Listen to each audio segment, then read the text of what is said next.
अस्सलाम वालेकुम। ਕੀ ਹਾਲ ਹੈ ਜਨਾਬ? ਠੀਕ ਠਾਕ ਹੋ? ਅੱਛਾ ਜਨਾਬ, ਤੁਸੀਂ ਬਸਤਾ ਜਿਹਾ ਅੱਗੇ ਰੱਖਿਆ ਦਾ, ਇਹਦੇ ਚ ਕੀ ਹੈ ਦੱਸੋ। ਅਸੀਂ ਜਨਾਬ ਜਾ ਰਹੇ ਸਾਂ ਤੇ ਭਾਈ ਨੇ ਇੱਕ ਭਾਈ ਮੋਟਰਸਾਈਕਲ ਰੇੜ ਕੇ ਖੜਦੇ ਪਏ ਸੀ ਤੇ ਉਹਨਾਂ ਨੂੰ ਇਹਨਾਂ ਨੇ ਰੋਕਿਆ ਤੇ ਮੈਂ ਕੋਈ ਬੰਦਾ ਵਾਰਦਾਤੀ ਆ ਪਤਾ ਨਹੀਂ, ਤੇ ਅਸੀਂ ਇਹਨਾਂ ਨੂੰ ਖਿਲਾਰ ਕੇ ਪੁੱਛਣਾ ਕਿ ਇਹਨਾਂ ਕੋਲ ਕੀ ਹੈ, ਕੀ ਹਿਸਾਬ ਹੈ ਜਨਾਬ ਦੱਸੋ। ਸਲਾਮ ਅਲੈਕਮ ਸਰ, ਸਾਡੇ ਕੋਲ ਕੁਛ ਵੀ ਨਹੀਂ, ਇਹ ਤੇਲ ਹੈ ਤੇ ਜਿੰਨੇ ਭਾਈ ਰਾਹ ਚ ਪਰੇਸ਼ਾਨ ਹੁੰਦੇ ਨਾ ਉਹਨਾਂ ਨੂੰ ਅਸੀਂ ਆ ਤੇਲ ਜਿਹੜਾ ਨਾ ਦੇ ਦਿੰਦੇ ਆ ਉਹਨਾਂ ਦਾ।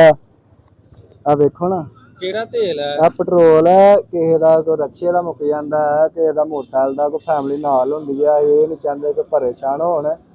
ਤੇ ਇਹ ਵਾ ਕਿ ਅਸੀਂ ਜਿੱਦਣ ਵੀ ਜਾਣਾ ਹੁੰਦਾ ਨਾ ਸਰ, ਇਹ ਨਾਲ ਹੀ ਰੱਖੀਦਾ। ਤੇ ਇਹ ਵਾ ਕਿ ਜਿੱਦਣ ਵੀ ਜਾਣਾ ਨਾ ਅਸੀਂ ਇਹ ਨਾਲ ਹੀ ਤੇਲ ਰੱਖਣਾ ਹੁੰਦਾ। ਕੋਈ 100 ਮਸਲਾ ਬਣ ਜਾਂਦਾ ਰਾਹ ਦੇ ਵਿੱਚ, ਲੋਕ ਪਰੇਸ਼ਾਨ ਹੋ ਜਾਂਦੇ ਨੇ। ਪੰਪ ਜਿਹੜੇ ਨਾ ਉਹ ਥੋੜੇ ਕੁ ਦੂਰ ਹੁੰਦੇ ਨੇ, ਨਾਲ ਫੈਮਿਲੀ ਹੁੰਦੀ ਹੈ ਤੇ ਉਹ ਫਿਰ ਇਹ ਚੀਜ਼ ਨੂੰ ਅਸੀਂ ਮੁਨਾਸਬ ਨਹੀਂ ਸਮਝੇ। ਕਿੰਨੇ ਲੋਕਾਂ ਨੂੰ ਇਹ ਤਕਰੀਬਨ ਕੋਈ 70 ਤੋਂ 80 ਬੰਦੇ ਨੇ ਜਿਨ੍ਹਾਂ ਨੂੰ ਅਸੀਂ ਇਹ ਕਰ ਚੁੱਕੇ ਹਾਂ ਮਾਸ਼ਾਅੱਲਾ। ਤੇ